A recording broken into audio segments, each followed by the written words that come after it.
Hello and welcome to another Mordian Mondays. This is episode 69, and this week, guys, I have been working on some awesome Imperial Guard Mordian 50th Rifles vehicles. Vehicles? What is this? The Mordian 50th Rifles are a pure infantry regiment? Well, yes and no. I have a lot of old Imperial Guard vehicles in my collection, and I can't simply just not repaint them, and I have now got my 50th Rifles to a point where I can run them as a pure infantry army. And we're not just talking pure infantry and a big block of 9 Bullgryns to make up the points. We're talking pure infantry, like regular dudes. Now, I will say that the stage the army's at is still a little, well, still very inefficient. We're running priests, running lots of power swords and infantry and all that kind of stuff. But the point is that when lockdown ends and I'm able to do battle reports again, whether they are efficient or not, I'm able to go into a battle report and do an awesome battle report for you guys with a pure infantry Imperial Guard army.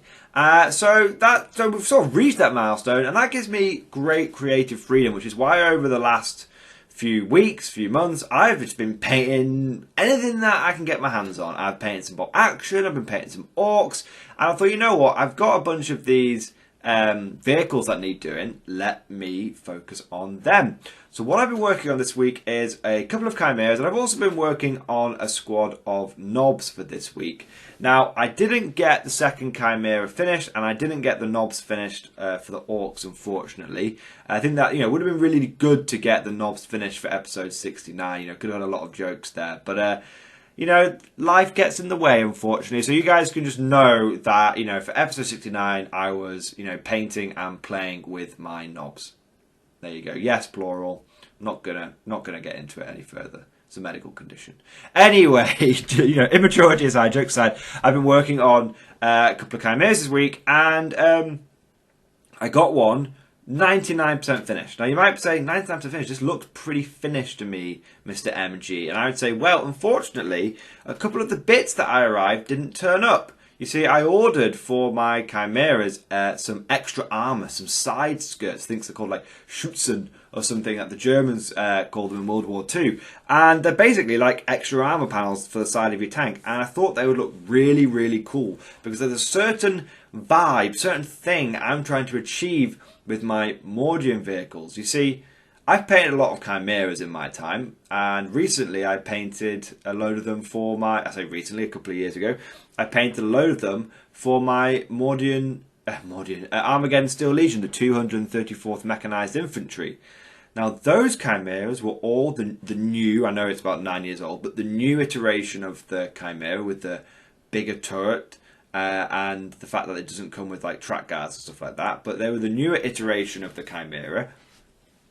And that regiment, all those chimeras were pretty much identical. They all got double heavy bolter, they all got a heavy stubber, and no extra frills or trills. They all had a searchlight on the right hand side of the turret. They all had an eagle on the left hand side of the turret. From the chimera's perspective, I should say, and then their decals on the back and sides. It was a very neat looking regiment, and the reason for that is that the fluff I had of them is that they were a newly founded regiment. They were newly founded. They had new chimera variants. They had, all new equipment, and it was that sort of level of individual soldiers scrounging hadn't really permeated too far into the regiment just yet. However, the Mordian 50th Rifles are a veteran regiment. They've been campaigning for, well, if in real life terms, they've been campaigning for 17 years at this point. Obviously, in fluff terms, it's probably a lot longer, but in terms of them actually being the army that I use, we're talking about 17 years of campaigning. They're coming up to 2 decades. Pretty crazy. I'm getting old. Anyway. Closing in on the big 3-0, guys. I'm not very happy about it. But, I'm not. Still a few years away, to be fair. I've just been playing Warhammer since I was a child. But the point is that the Mordian 50 Rifles are a veteran unit. And So their equipment is going to be, even though they're Mordian, and they've obviously had an influx of lots of non-Mordians as well to make up the ranks. A lot of battered regiments get folded into Mordian 50 rifles, and then they Mordianize them. But the point is that their equipment is a bit older, a bit more battered, and not quite as standardized as as the Mordian officers would like it to be. And also, there's a different kind. So that's why this Chimera, for those of you that may or may not have noticed, this Chimera is actually the old pattern. You see, its turret is a bit. It's not as big. It's not as blocky. It's a bit flatter. I actually much prefer this sort of smaller, wider, flatter version of the Chimera turret. I think it looks a little bit more realistic than the big, blocky one. Could be wrong there though.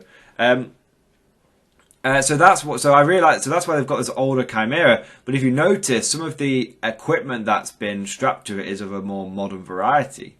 So you've got the more modern Hunter Killer.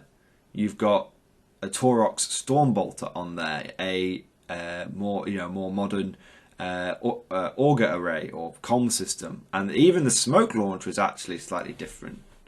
And the dozer blade is slightly different, although the track guards are an older design. So the point is that like these guys, obviously their equipment, it's taken some hits. It's been battered. They've had to recover it. They've had to strap new things onto it. So they obviously Mordianize it and they keep it really neat and tidy and polished. And all the battle damage is as best as possible, buffed out.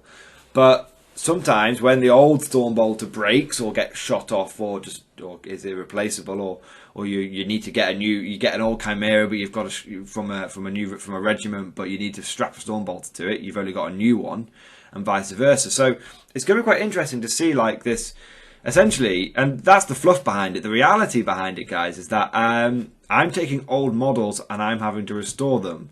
Now, the vehicle parts have actually changed significantly over the last sort of 17 years. The Chimeras have changed, the Hunter Killers have changed, and the other bits and bobs have changed. So the reality is, guys, that I'm having to fix old Chimeras with new bits. And that's where you get this interesting, I would say really interesting blend of old and new.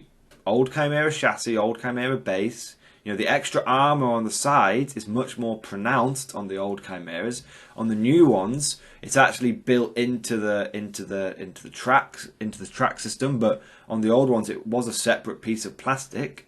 So I'm taking old Chimera, bones, and adding new Chimera, new guard vehicle meat onto it. So just thought that would be really interesting. Now the other thing that I wanted to mention is that and this is something I'm really keen to do, is I actually sat down and thought about this for a bit.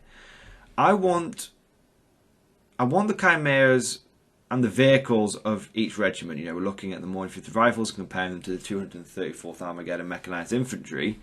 Say that 10 times. I wanted the vehicles of the regiment to kind of represent the style of warfare that each regiment sort of engages in and prefers.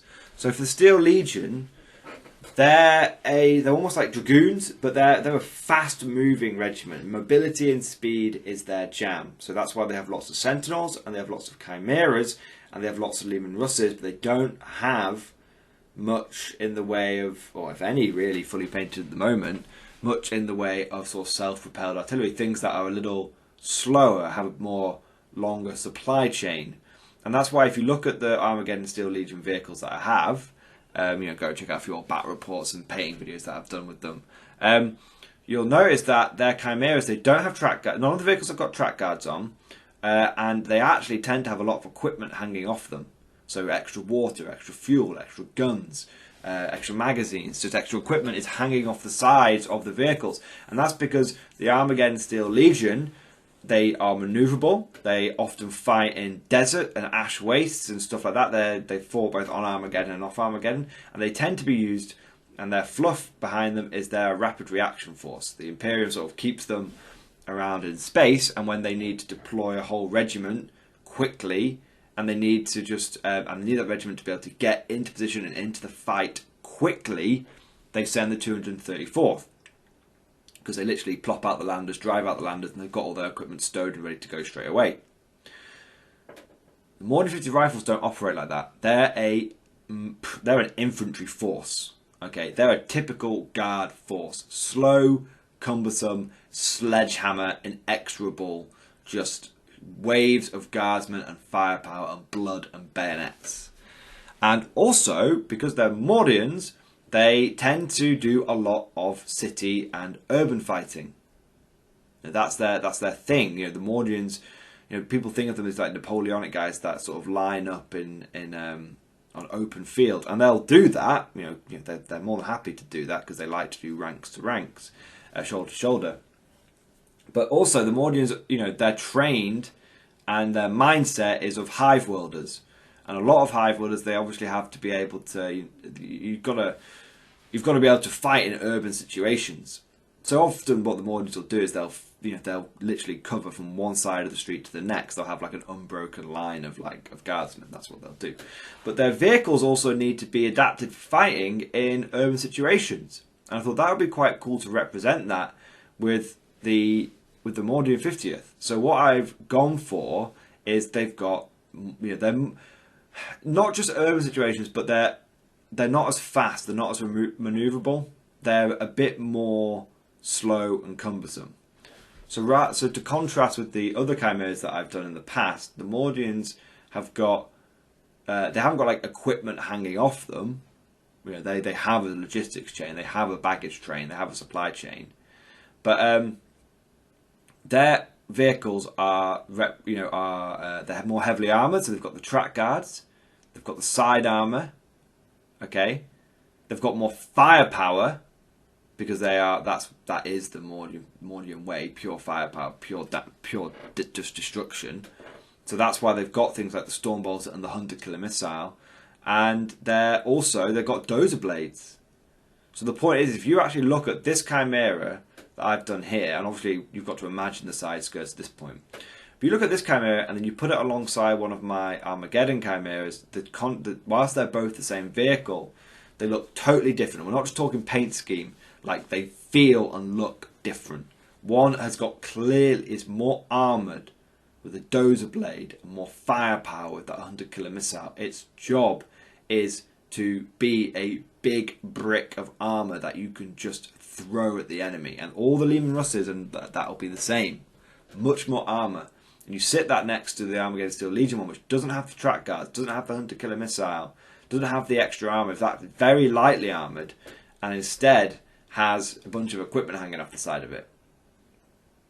So there you go. That's what I wanted to achieve. I wanted the chimeras of each regiment and the vehicles of each regiment to be a statement of that regiment's way of fighting.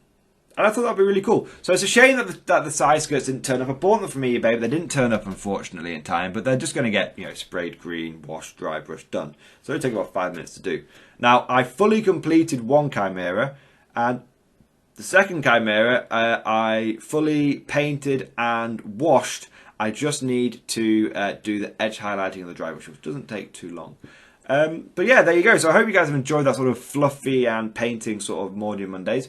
One last thing I would say is, my God, it's so much quicker to paint vehicles than infantry. You'd think that infantry would be quicker because they're smaller models, but there's so much more intricacy you have to do with the brush, whereas with vehicles, you literally base coat, wash, edge highlight, dry brush. It's pizza piss. So yeah, in painting guard vehicles, I've really been scratching that itch, and it lets you get good results and good amounts of models on the board quickly. So for anyone who's thinking of getting into the guard the first time, I guess what I would say is, you know, make sure you get yourself a nice equal amount. If you're not too bothered about being overly competitive, you get yourself a nice equal amount of infantry and vehicles, and, you know, as you're slogging through the infantry, treat yourself to a vehicle every so often, because you'll find that paint's much quicker and you can see the results much faster. Yeah, one last thing to mention, tactical point of view, obviously, the loadout on this vehicle is suboptimal. I mean, it technically has track guards, a dozer blade, and auger array. You know, it technically has that. In reality, I'm very, very unlikely to run any of those upgrades. I'm not really going to run the dozer blade. That's there for decoration. Track guards are there for decoration, and they really help with the amount of blue and green, getting the right balance of blue and green on the model. And the auger ray, unless they change it, I'm not going to be taking the auger ray.